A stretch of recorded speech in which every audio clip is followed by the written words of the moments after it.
very often I start these types of interviews, and especially with the sort of popular media, as it were, I just say, look, if you're going to ask me about wolves, forget it. We're not even going to start, because what happens, of course, is that they'll speak to me as the rewilder and expect me to be very pro-wolf. And then they'll speak to Farmer X down the road, and all of a sudden you've got a fight, you've got a conflict. And that's what the media love, of course. They thrive on that. So it's a pointless exercise, because it's just feeding division and conflict. But as it's you, and I know it's a reasonable and measured question. Oh, thank you. I appreciate it. I mean, there's two ways of looking at it. The first way is, look, rewilding is like baking a cake.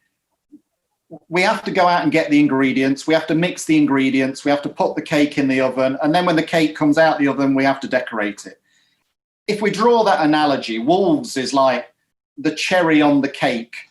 Once we've done all the previous stuff, it's the final piece in the jigsaw.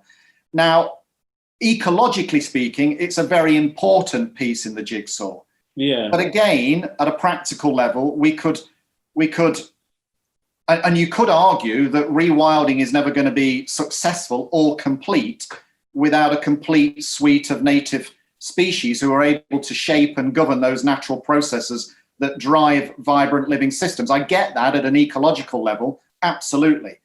But at a practical level, again, we could waste a huge amount of time and energy, create a huge amount of division and conflict, arguing the toss about whether we should have wolves back.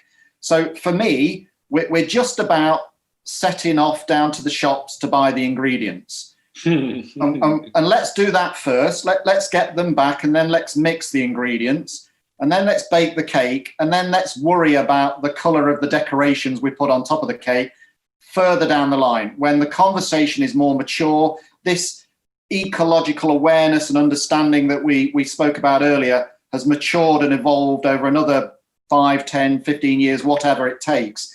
And then let's have a conversation about wolves when it can be genuinely measured, respectful and constructive, rather than let's have one now and it end up being a conflict and a fight.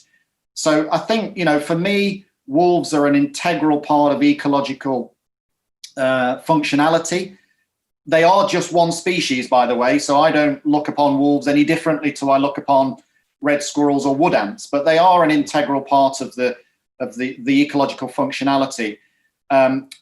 But I would argue that at a practical level, it's not worth getting bogged down with them right now. There's plenty of other stuff to be getting on with, stuff that is easy. It makes sense to pick the low-hanging fruit, to work where there is common ground, rather than trying to battle through the tortuous waters of uncommon ground.